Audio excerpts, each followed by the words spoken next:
नमस्कार दोस्तों, सुकून की कुछ नए पलों के साथ आपकी दोस्त motivation author and speaker doctor Tilottama आजाद।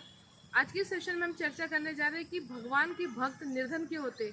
जी हाँ दोस्तों, अक्सर देखा गया जो भगवान की सच्चे हृदय से भक्ति करता है उनके पास धन संपत्ति की कमी होती है।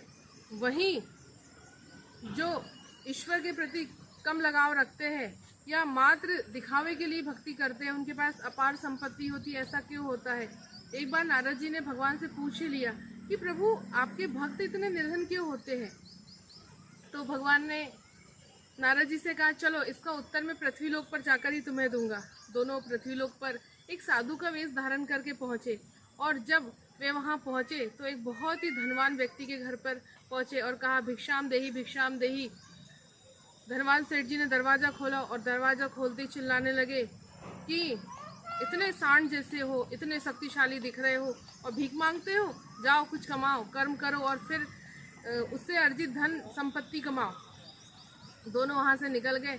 नारद जी ने कहा कि प्रभु ये भक्तों का अपमान करता है, ये साधुओं का अपमान करता है, इसे कुछ अभिशाप दे दीजिए।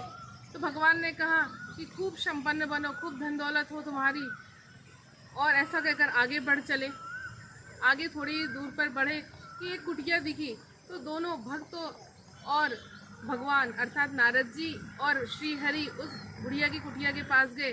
जैसे ही बुढ़िया ने देखा कि अतिथि आए हैं तो हाथ जोड़कर प्रणाम किया, अतिथियों को अंदर बुलाया और बिठाने के लिए दरी बिछाई, दोनों को बैठाया और कहा, महात्मा जी मेरे घर सिर्फ एक गाय है और उसी का दूध होता है, तो एक एक गिलास दोनों के लिए दूध लेकर आई दो, और इसके अलावा मेरे पास कुछ और भी नहीं है।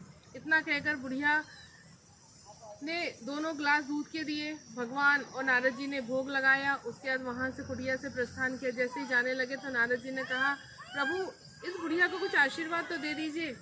तो भगवान ने कहा कि इसकी जो एकलौती गाय है वो मृत्यु को प्राप्त हो जाए।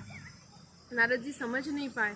नारद जी ने कहा कि प्रभु जिस धनवान व्यक्ति ने आपका अपमान किया था उसे तो आप धन संपत्ति का आशीर्वाद देकर आए, और ये जो बुढ़िया जिसके पास एकमात्र गाय थी और जिसने आपकी इतनी सेवा की, आप उसे कह रहे हो कि इसकी एकलौती गाय मर जाए। नारद जी ने कहा कि मैंने ऐसा इस जानबूझकर किया। क्यों? क्योंकि बुढ़िया की मृत्यु निकट है और उसकी एकलौती गाय जब वो मृत्यु को प्राप्त होने जाएगी तो उसके दिमाग में सिर्फ गाय का ध्यान होगा और वो सोचेगी कि मेरी गाय को कहीं कसाई ना लेकर चला जाए और कहीं इसको काटा ना जाए।